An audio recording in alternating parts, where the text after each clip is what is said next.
In a world overflowing with distractions, we seek meaning. How do we transform ambition into something deeper, into true fulfillment? I'm Sam Pepin, CEO of Course Educa, and I've spent years helping businesses succeed by connecting their goals to something bigger. On the Meaningful Podcast, we explore not just how to win in business, but how to grow as individuals.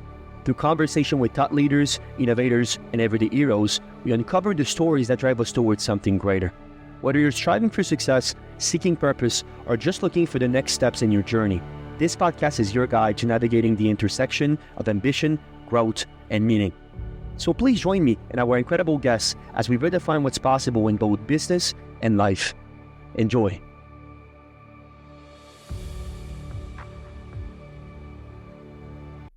Mindset without action is meaningless. It's wishful hoping. Awareness is the first step, but transformation begins when you move.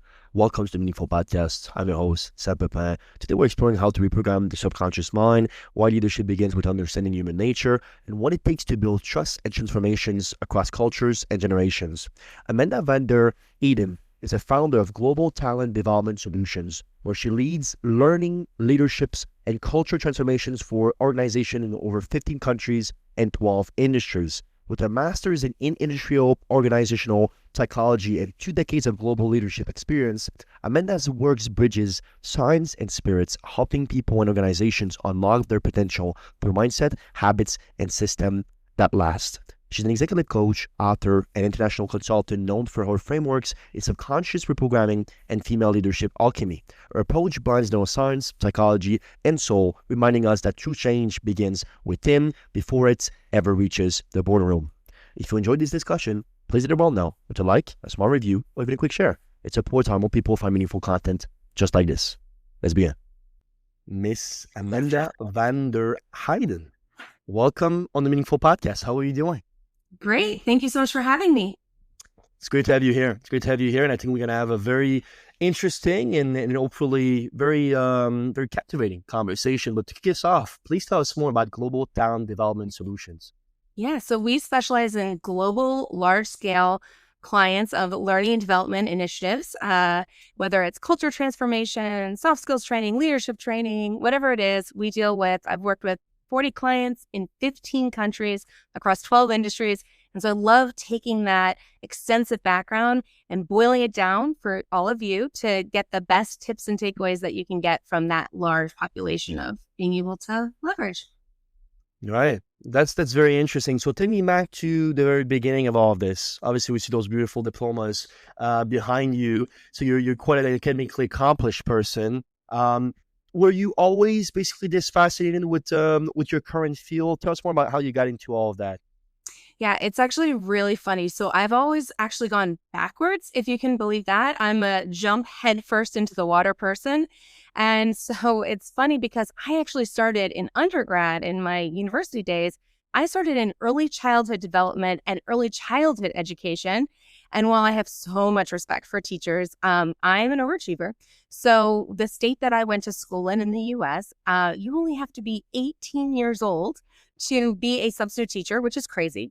So when I was in college as a freshman to become a teacher, eventually, I actually ended up hitting it off with the school and they needed substitute teachers. And at 19 years old, I was literally teaching full time in the school system during the day, so 8 to 3 o'clock, and then I would drive to my university, and then I'd take classes from 4 p.m. to 10 p.m., and then also snuck in some waitressing because you can't survive on a teacher's salary, especially not substitute. And it was invaluable because there's a huge burnout rate in that industry of within, I think it used to be about the first 5 years, 85% turnover. 85% of people after the first 5 years of teaching say, this is not for me, or within the first 5 years, this is not for me. And so it's interesting because I had started in education, but I realized I'm way too type A and I love children, but I don't need to be in school system to be working with children. And so I ended up switching up to psychology and business, falling into corporate America after graduation, into a huge, large organization. Doing some basically glorified data entry management opportunities. And it's funny because then I went full circle and my next role after that was in training and development for adults. And so I did that for a few years and of course was in love with it. And by the time I was going, so my resume, most people, and I take this as the biggest compliment, but when people were seeing my resume, they were expecting me to be about 10 years older than I actually was. And they're like, you're the person who's been telling me how to run my business more effectively. I'm like, but did it work? Right? Don't be fooled by the baby face. I have 20 years of experience now. But even back then, especially back then, with the baby face and all, it was a challenge to overcome for sure. And I was going to these next level bigger roles. And the feedback I was getting is, you're great. You have all this amazing experience, but you don't have your master's. And so I did it. That's why I say I did it backwards, because I was already doing the role that most people go to school to become. I was already doing it successfully, but on paper, I didn't have my master's. So while I was working full time, I went back and got my master's in industrial organizational psychology. And so now I like to joke, but it's not fully a joke. I'm certified to train birth through death. So it's full circle. And so now I specialize, of course, in learning and development for adults. Very interesting. All right. Well, coming full circle, that's a great song, by the way, by Half Moon Run, if anyone's interested. But that is very interesting. So for you, tell me about this a little bit, because there's always, to me, I was having this discussion actually with a good friend yesterday, the concept of academia and afterwards basically ends on actual practice, right? I don't recall who it was, but in theory and practice is the same thing, but in practice, theory and practice is not the same thing. So from your perspective, specifically from a master's perspective, when you came back, did you gain anything from that? Were you perhaps aware of anything that got accomplished through that, or do you think that was more perhaps glorified just for the sake of it? Yeah. So it's funny because I talk about this a lot too. You know that expression, reinventing the wheel? So the interesting thing about getting a master's by doing the work and then going back and learning the theory of doing the work is that I learned why I was so successful, whereas I was already doing it, but I had invented in my mind, I had invented my own way of doing it. And then I look backwards and I'm like, oh, this is why that works, or oh, this is why that didn't work, right? And so it's funny to do it the opposite way that most people do, is where they study and then they do the application. And for me, I'm all about like tangible, immediate, like how can you immediately create impact and action, right? And so for me, when I was in my master's program, again, a lot of the people, my peers in that program, were in school to be able to do what I was already doing, or maybe even a level lower than what I was doing, honestly. And so I would say to them, listen, we're going to get the A, we're going to give the professor what he wants, but in real life, promise me you never, ever, ever do this. So like, for example, you'd have to do a 20-page proposal on, this, what you're proposing. I'm like, absolutely not. Senior level executives want a 1-page high level. You might have detailed documents later, but they want senior executive, especially at the large organizations I work with, they don't have time for that. They need to know the facts. They need to know it as soon as possible so that they can make an informed decision. I was like, promise me, never send somebody a 20-page document. They will laugh you out of the door. So they're like, okay, we got this. So yeah. Interesting.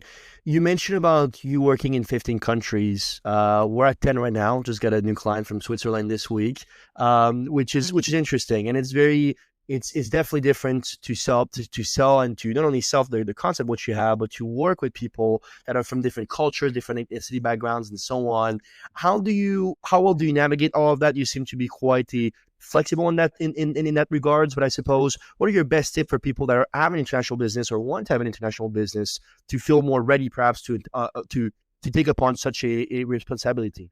Yeah, absolutely. And so a lot of the large scale rollouts that I'm involved in, you need some kind of standardization, because it's usually one organization that's rolling out to multiple countries, which is different than just focusing on one company in one country and another company in another country. So I do want to make that distinction between the two. But that being said, the one thing I always like to remind people is, at the end of the day, people are people.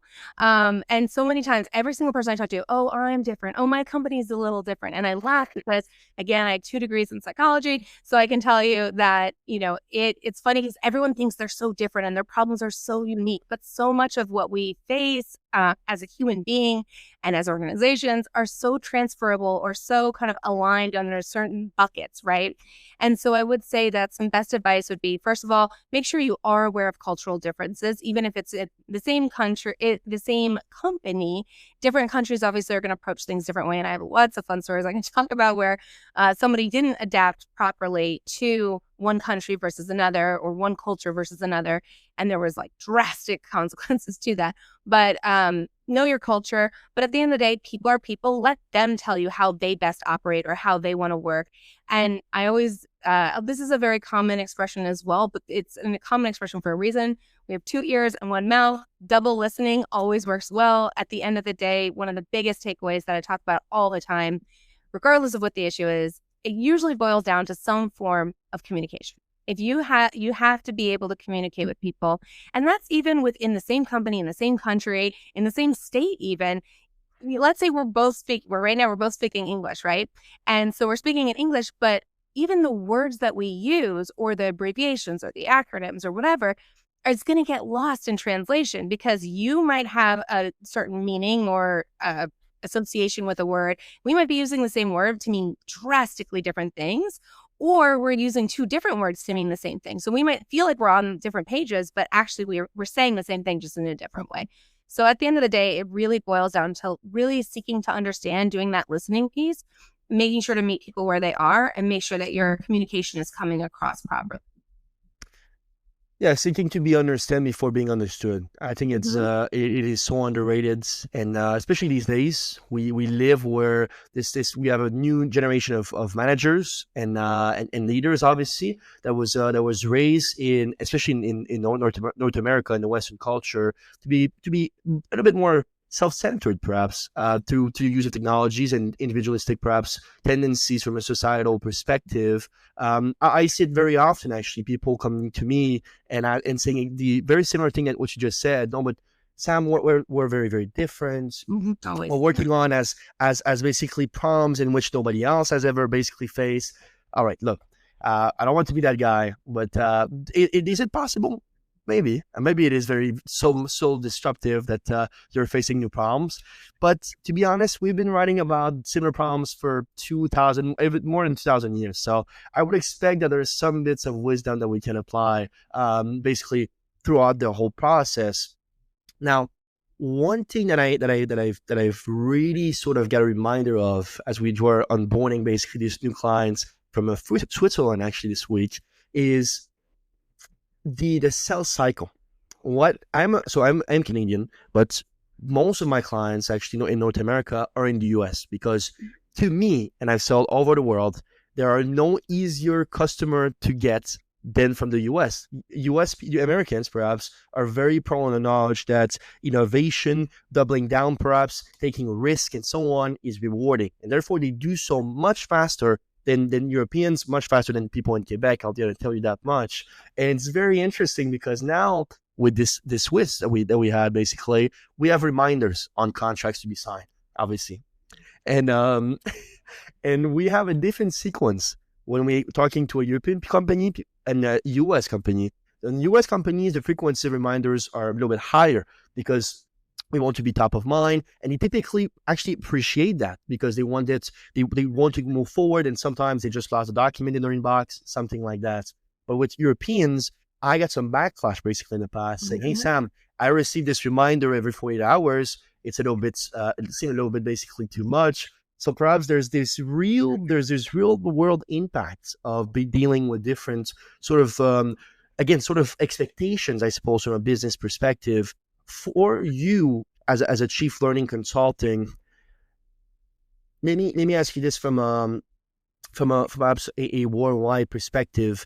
As the world is much more connected technologically, do you think that because of such things, people are becoming perhaps more and more similar on their business practice because there's sort of an all-encompassing ethos to it? Or you did not see that over the past couple of decades? Or are people more different than they were perhaps business practice-wise? Or they're getting a little bit closer because of this continuity of information? Yeah, I would say that they're mostly the same. Honestly, it's just the way they use technology is different. So the way they use technology is different. Yeah. So for example, I don't typically... A lot of times I get a question like, what time zone do you live in? Because people get emails from me at 5 o'clock in the morning. They get emails from me at 5 p.m., 10 p.m. The trick is I sneak in work where I can because I work in global markets, and my days are kind of crazy. However, there are certain countries where I, on purpose, will leverage that. Typically, I don't turn it on just based off of my preference. And a lot of people put in their email signature, I'm sending emails based off of what's convenient for me. Please respond what's convenient for you. There are certain countries that I on purpose will turn on do not send before, or, there are definitely countries where I'm conscious of what time they're going to be receiving that email at. Most, especially countries that are used to working with the US, they're expecting that. Again, I'm working with very large scale clients a lot of the time, so they're used to having people in different time zones. But there are some countries where I'm very cognizant of that. And the other thing that I'll say also is, it's funny you say about the Swiss, because I worked with them as well, and I love working with them. But it's especially in European countries, they take a lot more vacation. So it is completely expected that someone will take 3 weeks off. Americans can't even understand that. They can't even fathom. Like, you're going to take 3 weeks. And when they take 3 weeks, they are not checking email. They're not checking in. They are off for 3 weeks. And so one thing I always do, regardless of US or not US, but I always ask people, what is your preferred communication style? What date, do you have any vacations coming up that I should know about, especially with my European clients? Because I know that if I miss them before they go out, I'm not hearing an update for 3 or 4 weeks. They go out. Yeah. When they're catching up. So, and also some clients are really strict about it. I mean, when they're away, and they're not going to check their emails. That's another thing that US people do. They're like, why do you do it this way? But they can't understand that. We can't understand that, right? So, and again, I'm a lot of times the person who's bringing everyone to the table that are from different cultures and backgrounds, and how do we be respectful with each other, but still row in the right direction and get the work done and get the overall mission accomplished, right? And so we have to be cognizant of that. We have a European department, and that's exactly right. They're the exact same company. It's our company, but they take sometimes 2-3 weeks in the summers, at the beginning of the year also. Take a lot of times at the beginning of the year. Our Christmas sort of and very, very beginning of January. Most of the Europeans that I know, if they're doing well, they're taking January off. They're taking it off. So it's very interesting though, and I think it's a pace of life that really is more accommodating for many, many reasons. We were just having basically the one of the fastest growing companies out of Denmark on the show, and he was saying a little bit of the same thing. He was saying that here the life isn't just about performing at work. There's this sort of ethos here that if you're not performing at work, then you're worthless. And to a certain extent, there's something toxic about that. Now, when you were talking about bringing people together, the fact that you study psychology so extensively, I do as well. I think it is the most important things. I just read this new, very interesting thesis actually saying that if Socrates and Plato would be from today's age, they might actually study psychology instead of philosophy. It's sort of psychology is a new age philosophy, perhaps in many ways, and I really believe so. From your perspective, when you're thinking about it from a business practices oriented conversations, what would you say are the best books, ways of perhaps studying this field in which can have direct impacts in your day-to-day perhaps business practices as of right now? Oh, okay. So the one I always have to recommend is The Power of Habit by Charles Duhigg. And it's not super technical, and it is about psychology, but it's not. So it's not too technical. Anyone can access it. I absolutely love it. I read it often, actually, every couple of years or so, I'll reread it. And it is so powerful because people think that they're so different and they're making decisions all the time. They're not. We are 100% a result of our habits, good or bad, right? And so what you do every day, it matters so much. And you'll hear this from professional athletes. You'll hear this from like the superstars. You'll hear this from anybody who is super successful, what they do, whether it be CEOs, entrepreneurs, whatever it is. If you want to find out why you are or not successful, truly look at your habits, truly. And it is the most important thing that you can do from an efficiency standpoint, from a productivity standpoint, from a mindset perspective. I mean, this Power of Habit, 100%, and it's not super technical. And it's great. And it's a fun book because it weaves in real stories, and it talks about the individual level, it talks about the organizational level, and it talks about cultural and country transformation. Oh, wow. I don't even know that book. Oh, it's great. It's such a great one. Got it. Oh, I really appreciate that. You also have, obviously there's a scientific portion of you, which is obviously very very clear and very straightforward. You have a spiritual side of you as well that I think is quite interesting. I think you talk about it quite a bit also online and others, which I think is interesting. There's to me, I definitely have a spiritual side of me as well, and I think most. Hmm. The way I would phrase it is most people who has been involved in the world, that has done things perhaps with many people, seen many things, sort of came to the conclusion that again, there's sort of concept of all encompassing, which you were talking about from an organizational level. I think it's just about awareness, it's just very, very important.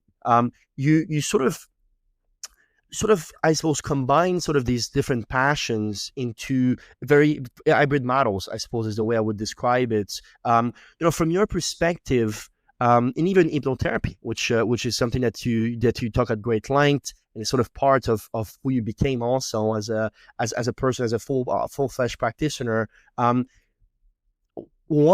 did you first encounter perhaps that side of things, that side of perhaps that to me, the way I see the world is science and spirits. Perhaps those are the two ways to explain the world at great length. For you, how was that on the spiritual side?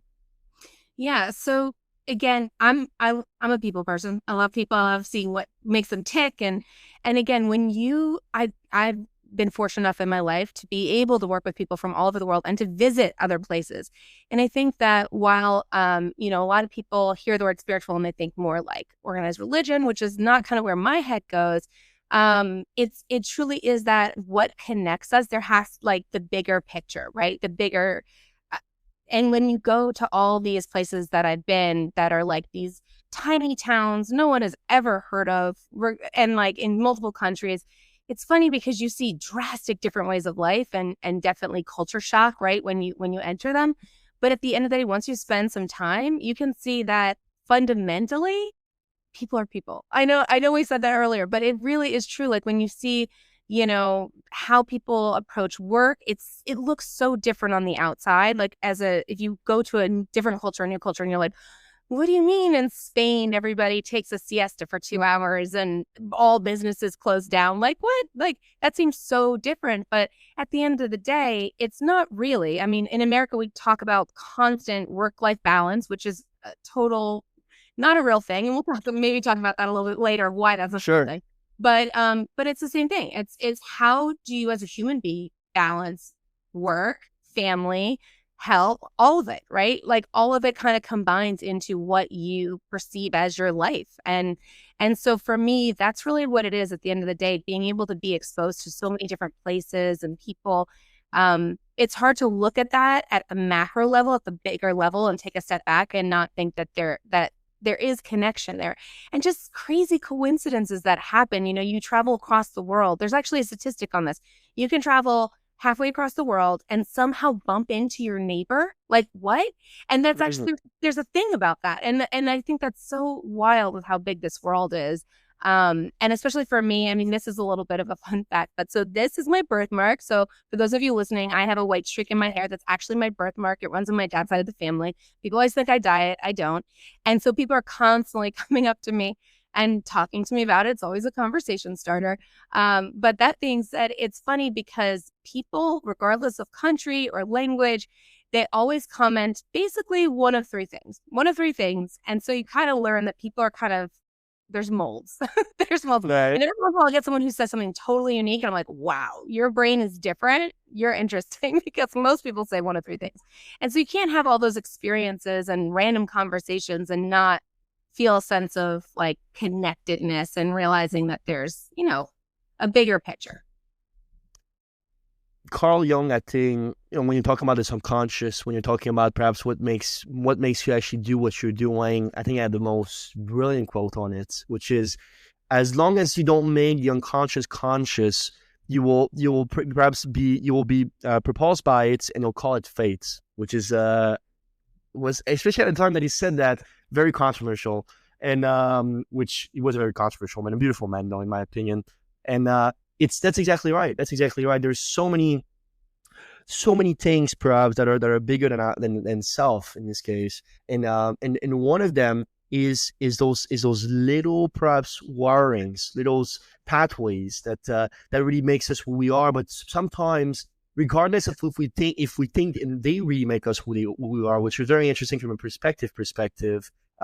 You you talk about the subconscious as queen, which you're one of the only one that I ever heard sort of talk about this in that way, perhaps this, and it was very interesting. You had a post about it, if I'm not mistaken, about sort of why mindset work alone isn't enough, and why mindset perhaps is obviously important and is necessary, but seeing it as an alone silo, which we do quite a bit in America, is unfortunately lack depth and substance, I suppose. I'm really interested, as you were explaining the neurological and sort of energetic reasons why affirmations, just like, and I say the same thing all the time, people saying that affirmation, just be positive, will just sort of magically change your life.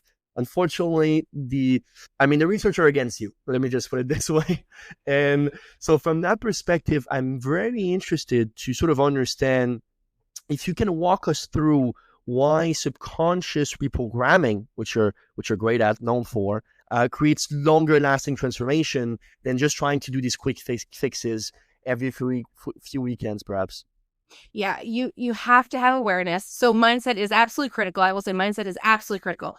But mindset without action is meaningless. It's wishful hoping, right? And so a lot of times when people have heard this quote many, many times, but what's the goal written down, or a goal versus a dream, right? So you have a dream for the future, and you can sit on your couch saying, I want to win the lottery, right? And not do anything with it, not even buy a lotto ticket. So that's not going to accomplish anything, right? Or you could think positive. I'm going to positively wish into existence that I'm going to win the lottery. Okay, no, that doesn't work that way, right?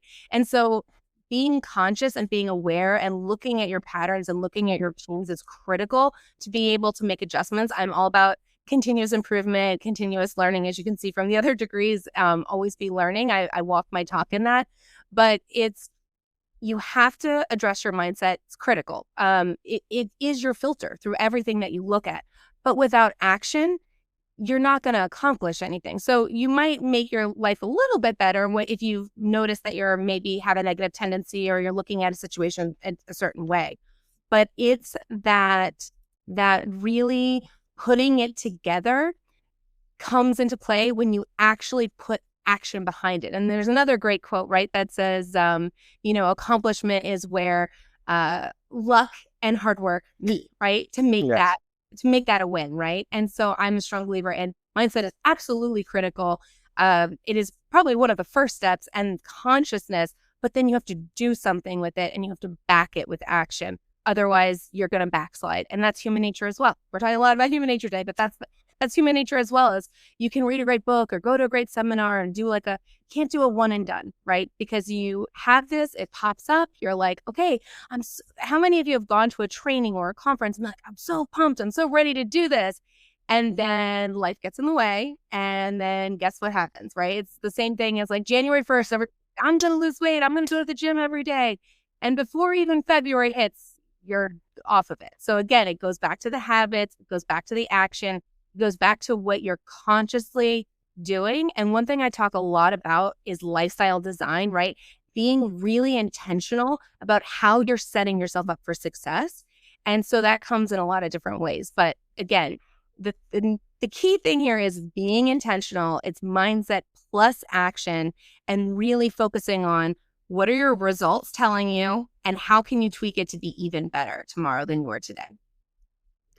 I always like to view mindset as a foundation of the house, but at the end of the day, you need to build the house. So that's really sort of how I see it. Is yes, obviously don't focus on building the house without a foundation, but once you have the foundation, don't think you have the full house built yet. And that's really perhaps how I like to see it.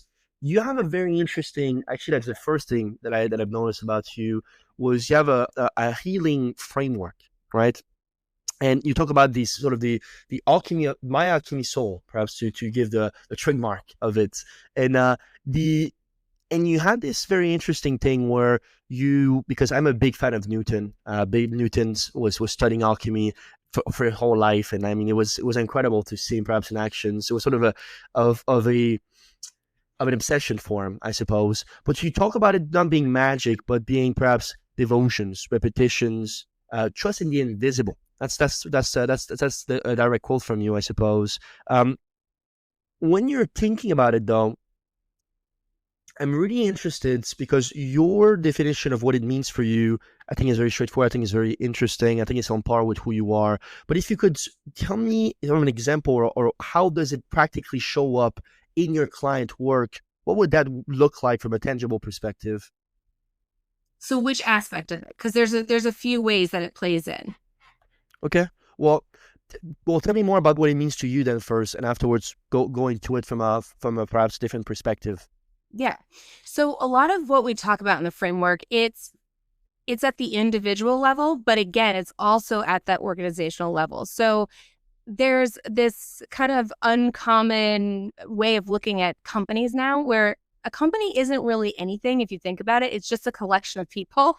And so you have to really, yes, there's a culture for every company and even branches of companies or whatever the case may be. But if you can help people be more successful, like your people be more successful, or you as an individual be more successful, then it has a net impact on the full organization. So when you look at improving one person, even just one person, you're going to have a net, ideally, you're going to have a net improvement across the team, across the company, if you're doing it right, because you want that to be, it's contagious, right? So in self-improvement, getting better, striving to do more, it is very contagious when it's done the right way and when it's supported and implemented.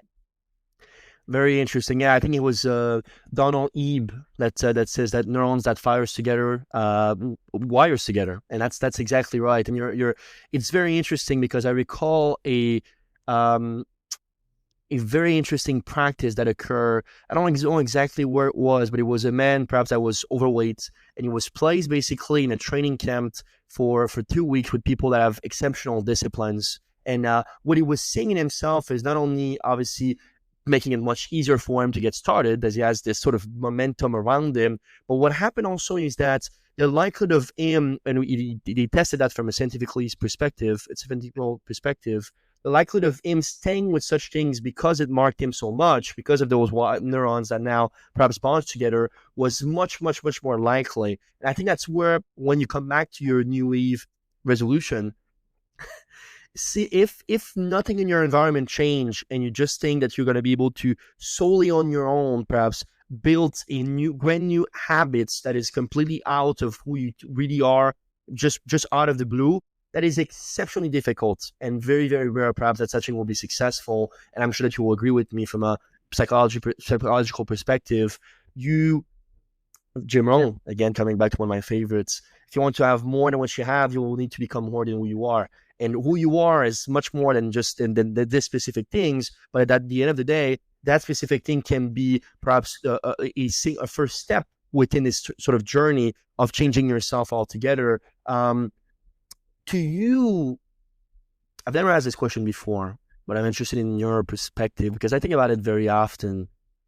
My favorite writer of all time is Friedrich Nietzsche, and he talks about self-improvement, or perhaps the obsession with self-improvement, as mental masturbation, and which means so sort of a way to actually blind yourself on what really matters and just continue hopping out basically from trend to trend and sort of seeming productive but not really being productive. Do you think that is a fundamental problem, perhaps in the Western culture, this sort of continuous perhaps cycle of finding the magic pill, finding the magic new things? Do you think that's actually a good thing altogether, or what's your position towards that balance perhaps that sometimes seem off-putting? Yeah, and I think, you have the background in marketing and stuff, so people always want the special, like you said, the magic pill that's going to solve everything, and that doesn't exist, right? Everyone knows what is going to take to be in shape. You have to eat right, you have to work out, like you have to move your body. I mean, in some form, right? And everyone knows that, but they want the magic pill. And I would say that the people who are the most successful are the people who are willing to put in the work.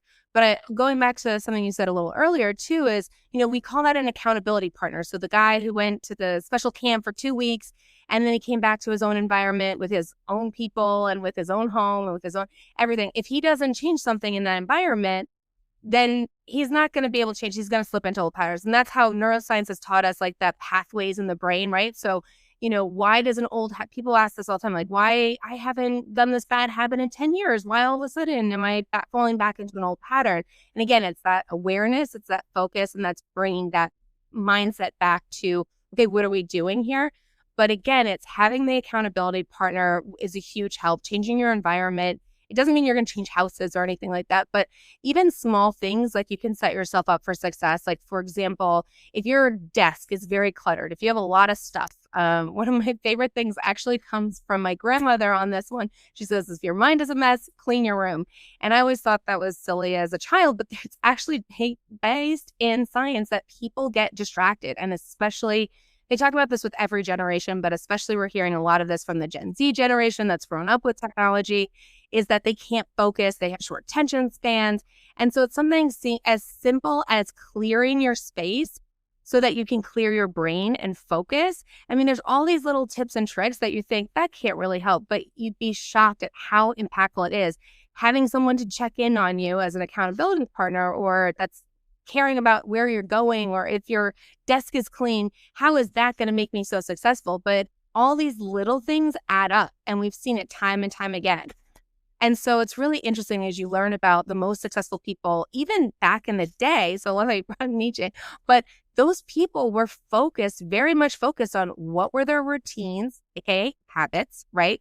What were the people they surrounded themselves? And it's not just the people, and everybody knows, like, you are the combination of the 5 people you spend the most time with, right? People talk about that a lot. But what they don't talk about is you're also the combination of the books you read and the TV shows you watch and the games you play. The food you eat. It's so much more than just the people. And especially in this isolated world where technology is kind of your constant companion, but people are not necessarily. You have to think of your full environment of what you're surrounding yourself in, not just the people, but also the technology, the entertainment, whatever it is. It's influencing you, even if you don't think it is. Love that. It seemed like Jordan Peterson might have taken a page out of your grandma's then on the clean your room one. Interesting stuff. You have a mission. You talk about business vision very often, actually, to help high-performing women to shed old identities, and I suppose lead from authenticity, and really perhaps why feminine leadership needs inner alchemy.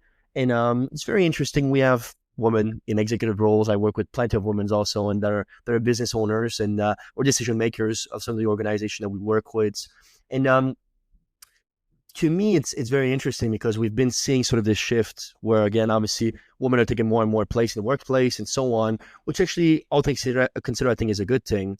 Really, though, I'm wondering from somebody that works so closely to that world, which I definitely don't, what recurring emotional or energetic blocks, as you like to call them, do you find most common in those high-performing, powerful women? Because to me, and that's just a pattern that I have perhaps seen in my own personal experience, sometimes they tend to struggle with harmony. I don't like the word balance, but harmony in their life.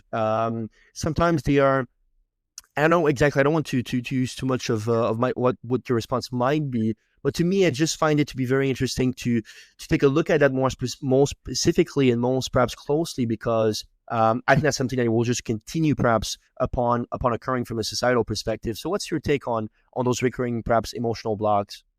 Yeah. And I will say that honestly, most of the senior leaders I work with are actually men. And so while I am obviously familiar, because I am one as a senior executive woman, but I will say that there are definite challenges, and it's been pretty well documented. It's amazing when you look at the stats. It's wild. Like, women are 51% of the world population. There are 60% to 40 women graduates in undergrad, and in master's programs, it's 70% to 30% men. Oh yeah. Well, they are, a lot of times overeducated. They are, there's a lot of expression about, being over mentored and under championed. And that's kind of very specific technical jargon word. So I'm going to break it down into simpler for those of you who haven't heard it before.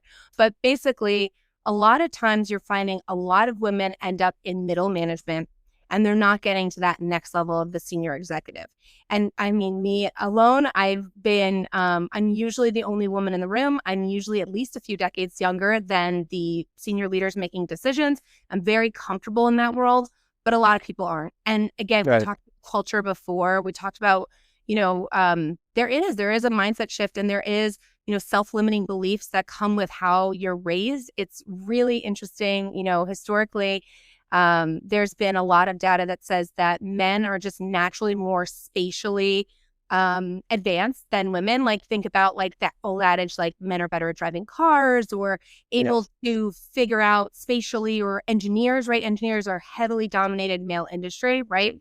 Or technicians, technical people, etc. STEM is another big one. But again, what's so fascinating about all this, and this is like my personal, like, I'll geek out about it a little bit, but it's so fascinating because they did these studies with mothers and babies. Okay. So you're like, how does this relevant to workplaces? But it is. Trust me, go with me on this one. So they looked at all these moms and mothers that had daughters and mothers that had sons. And we're talking about 1-year-old babies. Okay. Across cultures, across languages.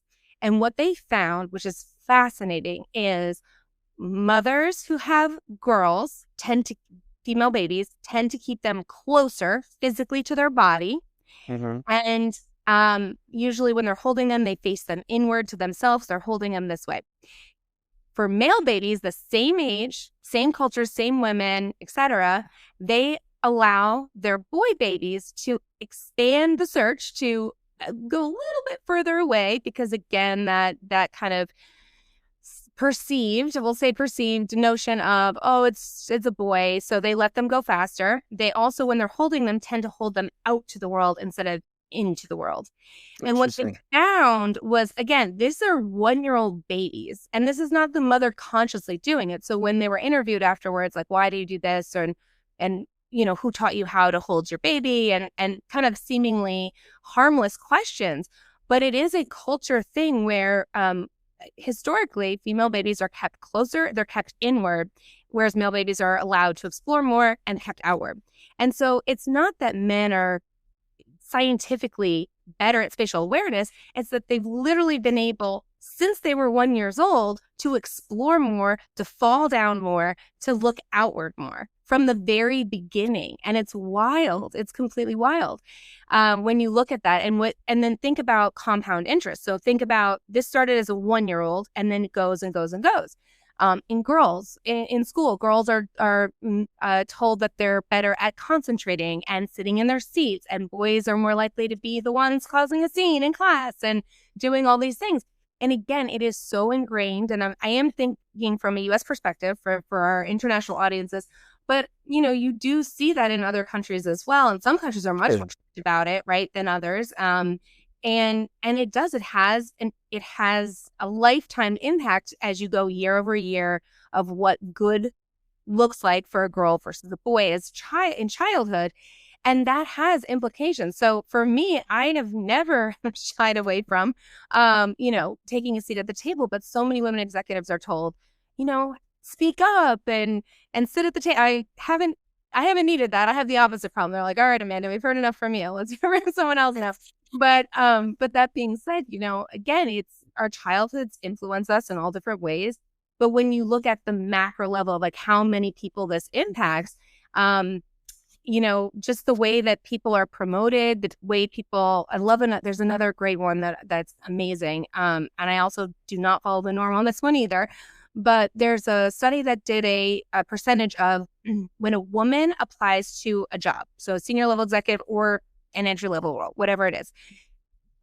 Most women statistically will only apply if they reach 100% of the criteria listed on the job application, whereas men statistically 70%. 70% of the job recs like, oh, I've got about 70% of that. I'm going to apply for it anyways. And so That's what I want. Who's applying, who's raising their hand, who's feeling emboldened to go for it. Who's taking the risk, exactly. But from your perspective, though, obviously boys, in that case, because they're 1-year-old babies, are are more willing to take that risk because we let them take that risk more often because they're men. So perhaps from your perspective, so let me ask you this though: do you think that there's no biological relevance at all, and it's purely societal, or from your perspective, it's sort of a mix of both? It's a hard one. For me personally, I'm a strong believer in nature versus nurture. So I don't like a hard and fast rule of like all boys this or all girls that. Obviously there's stereotypes, and stereotypes sometimes are completely wrong, but sometimes stereotypes come out of statistics or kind of overall population of what you're looking at.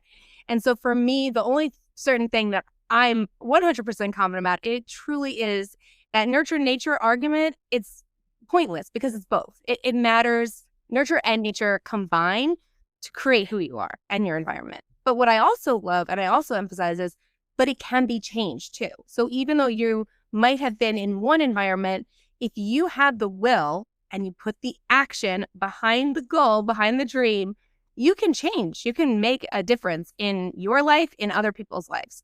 But it's about wanting to do it and actually putting the energy behind it. Okay, so I agree with you then. I think nature and nurture are symbiotic, and I think are very, very important. Both are very important, and that makes a lot of sense. I think that if for anyone wanting to get more details about this concept of instant change, because I also agree with you on that.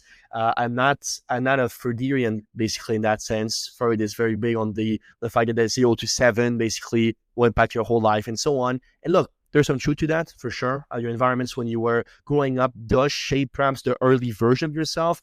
That being said, I believe more in Albert Adler, which I recommend our audience to get into. Austrian psychologist, very interesting gentleman. And he talks about this concept of instant change, meaning that right now as we speak, I can gain a new piece of information. And from that one piece of information, that can change my life regardless of how I was raised. And I really believe in that. As I've seen this countless time, you need to allow yourself to believe it is true, though, because if you don't allow yourself to believe it's true, obviously that will never occur. Talking about spatial, it's actually a very interesting segue to the next topic I wanted to talk to you about, which is you talk about the concept of safe spaces and spiritual intelligence at great length, and really sort of you hold a deeply transformational, I suppose, space while integrating obviously trauma-informed care, which we already talked about. From your perspective, I think that more and more people are talking about this concept of safe space, which actually is a good thing, as long as it doesn't come trendy too much. But I like it where the conversation is going. What does it mean to you to create a safe space for someone going through those deep inner works? What does that actually look like? Oh, there's so many things to this that it's hard to unpack. I mean, we could probably do an entire hour just on this topic, honestly. And again, especially in the US, certain words are being demonized of like, oh, in the millennial world, they used to say snowflake and all that stuff. But safe space, I think there's one of them that people really don't understand what it is. And the difference is it's different for different people and in different spaces and in different parts of their life. But for me, the main thing that I focus on, especially when I'm consulting an organization on how to create this environment with their people, especially, culturally, is that it's about people feeling comfortable showing up how they are, but most importantly, are they set up for success, right? And so the reason why I talk about this a bunch actually is that when you look, and our world is transforming right now. There's a lot going on in our world, our collective worlds. But that being said, historically, when you create a space that people can truly excel and be who they truly are, right? They're not wasting energy on trying to be something else, right? They can fully be present. So for example, I'll give an easier example.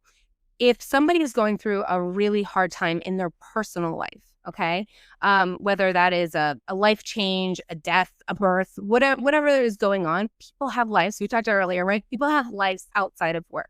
But if you want to get the most out of your people at work, then you have to recognize that people are human beings, right? And so I've seen organizations that have policies where they're very strict about, for example, especially very recently in the news is, return to office, mandatory return to office.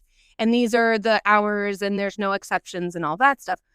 Well, that's fine. But if you look at the actual efficiency rates and productivity and all those things from the past couple of decades that we've learned, I mean, way pre-COVID, but even especially post-COVID, you can see that by doing that, some people are not going to be set up for success that way. So you're not getting the most out of them. And this is what I talk to senior leaders about. It's not just, oh, we're being accommodating and all that stuff. It's like, well, if you want to get the most out of your people, you've got to set them up where they can excel, right? Exactly. And Yeah. so that's an easy example where, people will do it. People will come in and do the 9 to 5, or, they'll sit there. But is that the best use of everybody's time, right? And it depends. There's certain roles where you do need coverage, where you do need someone physically there for it. But there might be a way that you can lifestyle design, right? Even with your employees or with your contractors or whatever the case may be, so that you're going to get more value out of them if they're actually set up successfully to do the work, right? And they're not distracted and they don't have these other things going on. So what we've seen across the board is that some companies like to call it fluffy, of like, oh, we have these people development programs, or, oh, we have these people wellness programs, or whatever they want to call it, right? But what they found is that companies that have those kind of policies and practices and actually walk their talk they have better profits, they have better retention. There's across the board, it shows that the best companies to work for that have these kind of identifying things, they see it in the market. They get the benefit from profits. So they're like, why should I care about someone's feelings, or why should I care about this person? Fine. If you don't, I care about people. But if you don't care about people, do you care about dollars? Because it's going to directly impact your bottom line. And some Exactly. That's right. with is the checkbook, right? No, it is very interesting you mentioned this, and that was again my following question was exactly that. Is that from my perspective, and when we see this across the boards, that's the truth is taking care of your people, regardless actually of if it was a monetary outcome gain, but in this case we know it will be also, is simply no brainer. The best people obviously feel not only seen but understood, which is obviously the definition of love and caring, is the better they will not only be, but most importantly, what we know, and we always knew it, is that turnaround from an employee perspective is one of the most costly thing there is for a business. And therefore, retention, specifically in this age, because we're going to be more and more of an hybrid with machines, meaning that the people in which will really be there will be an absolute necessity for them to be there. And therefore, when they walk away with their knowledge, and then you need to find somebody not only that is competent enough to take the role, but also gain back all that's perhaps hands-on, perhaps basically on the field experience, which they probably won't have basically at that point. So it is costly now. I think it's going to be even more costlier as they're going to be less and less employee to do the exact same job, as obviously technology will be empowering us all together.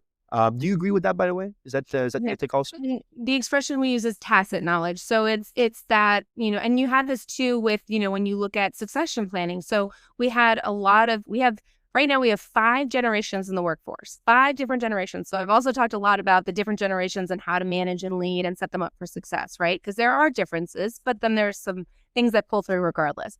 And we had a huge thing with, what we call the baby boomer generation are retiring. And they don't have, a lot of companies are having major issues because they don't have a plan in place. They don't have the strategy. They don't have the knowledge to not only pull through that tacit knowledge to the people who are staying behind, but also they have a huge gap between the, I don't want to say entry level because it's not necessarily just entry level, but backfilling some of those roles that some of the older generations, as they retire, they're losing that tacit knowledge.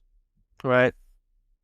The disparity between generations, actually, that's always a very interesting one. So many different opinions on all of that. And like you said, the large generation always like to say that the new generations are soft and they don't know what they're doing, and they're living in a sort of this bubble. They will ruin the world. So it's very trendy. It's always been trendy to say that, actually. From your perspective, when you're looking at from a social tissue perspective, the fact that we have so many generations in the workplace, first and foremost, is it the first time in history perhaps that there's 5 generations at the same time? Is that a novel thing? It is, right? Yeah, it is. It is a big deal that there's 5 different generations now in the workforce together. And a lot of companies, have maybe been a little bit slower to adapt. And now with new technology and tools and AI, that's even expediting even more so. It's creating even more friction. What do you think is the biggest difference, if you have to name one, between those 5 generations?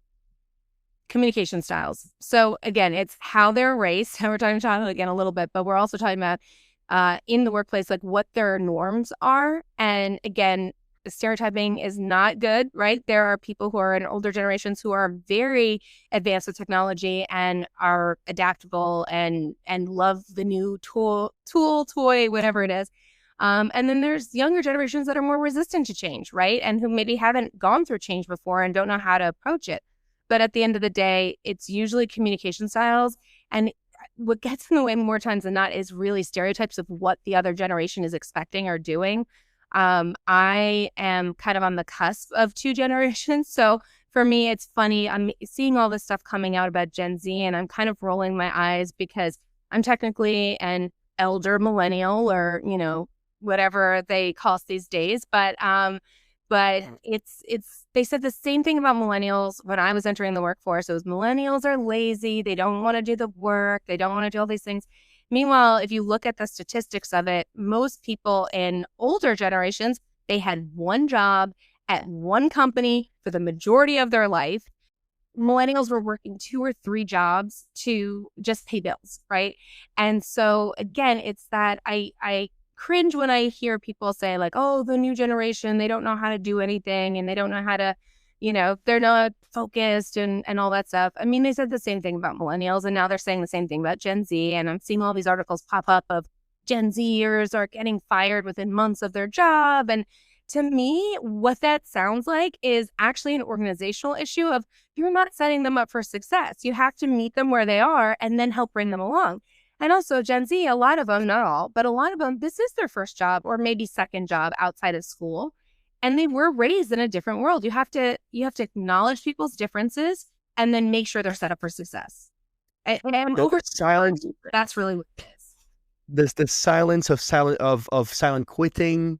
We see this all over YouTube nowadays. This why silent quitting is the worst thing that ever happened to the workplace and so on. And well, look, why is that happening? Perhaps it's a question that we perhaps want to get to the bottom of.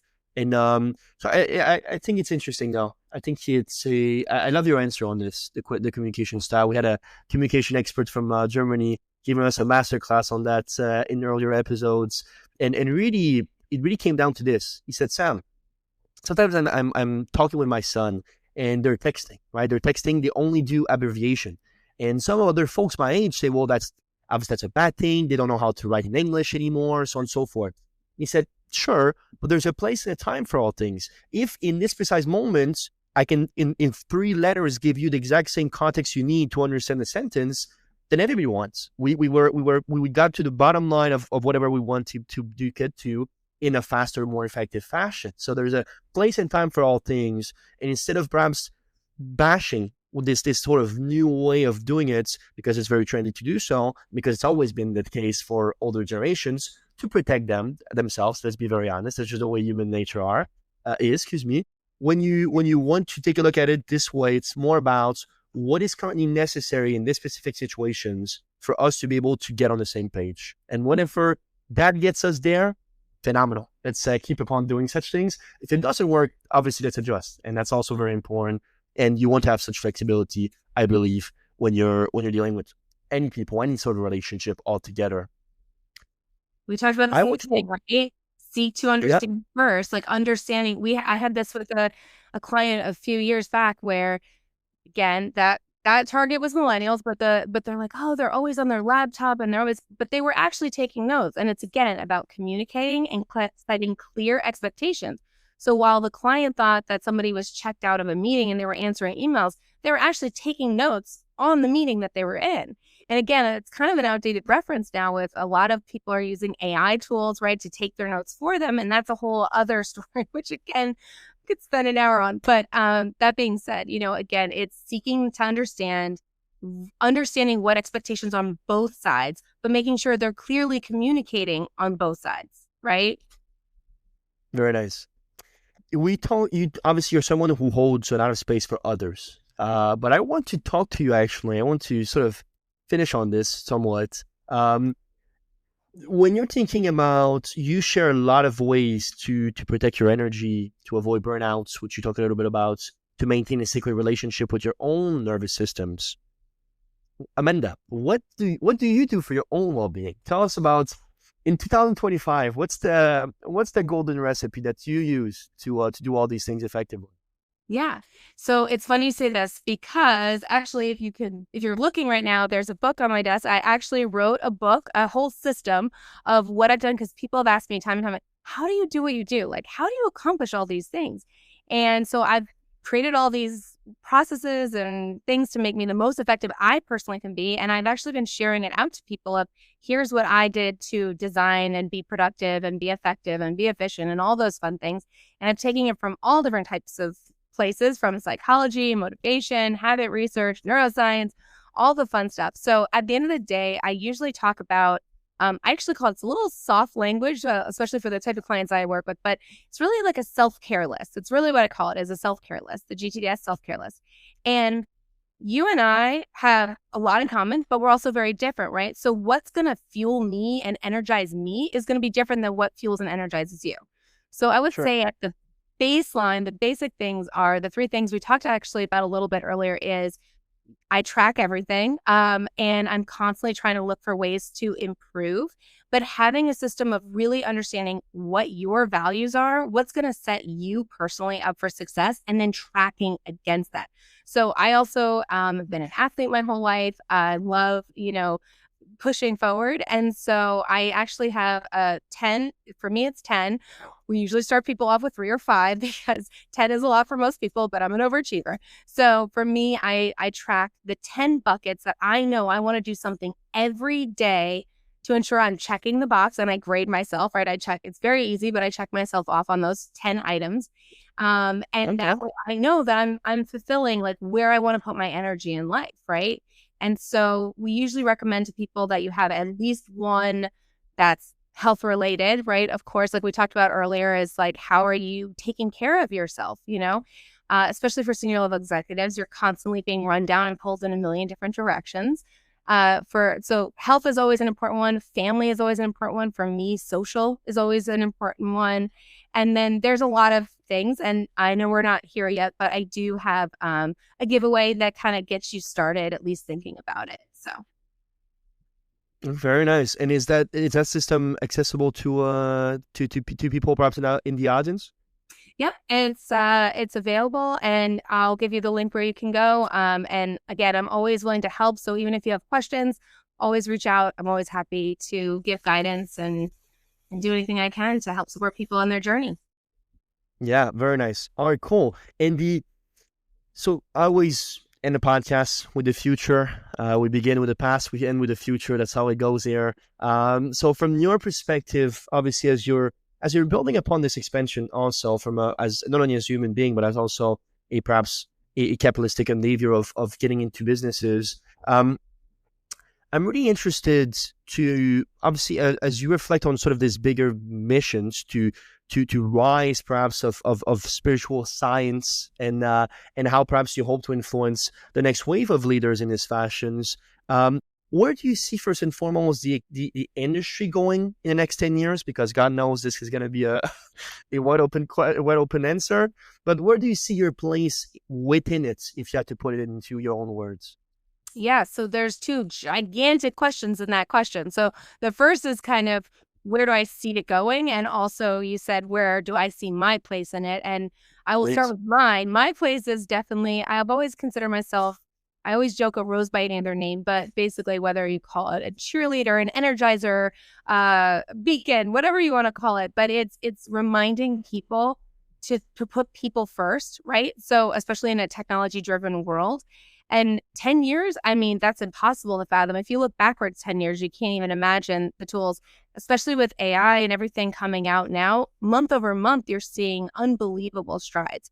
But one thing I want to emphasize to everyone everywhere is that I took a course recently about the AI stuff again, continuous improvement and learning. And I really loved what the practitioner said. And she said that the winning formula is truly human, AI, human.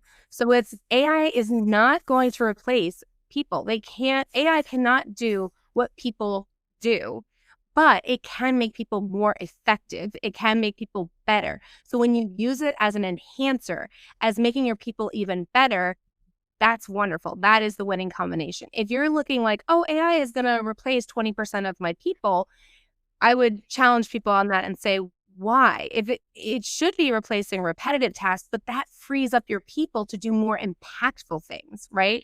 So again, I think that there's a lot going on with AI these days, and I am by no means an AI expert. But when it comes to people, there's always going to be a change factor and resistance. Some people are early adapters and they're all gung-ho and they think it's going to be the magical wand that cures everything. And then you have people who are terrified that they're going to be replaced. And I will see that one of the most important things, if that's you, if you are listening to this and you're like, I'm terrified that my job is going to be replaced, I would say embrace it as a way to make yourself better and think of the things that you provide, the value that you give that no machine can give, and you will be fine. You will realize that this is just another tool. It might seem scary or intimidating, but it is just another tool to do what you do better and offload some of the stuff that may be wasting time for you, whereas you could focus on bigger impact items. Like all technology, AI is an amplifier. And that's the way we should always see it. You are the source, people. And AI will be one of the greatest amplifier, I believe. I'm very bullish on AI the world has ever seen. That being said, let's not think about replacing. Let's talk about, like you said, optimizing, amplifying. Those are synonyms. And I think that as long as we see it this way, the world will be a much better place. And really, as Gandhi said, close this off, be the change you wish to see in the world. Ladies and gentlemen, be the change you wish to see in the world. I would also cite Leo Tolstoy, right? Everybody thinks about changing the world, but very few think about changing themselves. So really focus about this inwards than outwards, I think is the best way to look at it. Your output's that good as your input is. And that being said, Miss Amanda Van Der Heiden, and yes, I said it right, it was an absolute pleasure to have you on the Meaningful Podcast. Thank you so much for spending this time together and really perhaps having a multifaceted conversation, which I think was very enjoyable. But I would love if you can leave our audience with some last words of wisdom, please. Absolutely. Well, thank you so much for having me. I've loved it. We have covered a large amount of information. Definitely reach out if you have any questions. You can find me at www.gtdscorp.com, /giveaway. And then, of course, I'm sure Sam will have some great information for you if you're looking it up and you weren't able to write that down because you're listening along. Again, at the end of the day, people are people. You might think that your problems are unique, but you'd be surprised. And I would say just, we talked a lot about mindset plus action is going to be your winning formula. So pay attention to those and things will work out. Thank you for spending your time with us today on the Meaningful Podcast. If you enjoyed this episode, please leave a review or share it with someone who could benefit from it. And always remember, your story matters. Make it meaningful. We hope to see you next time.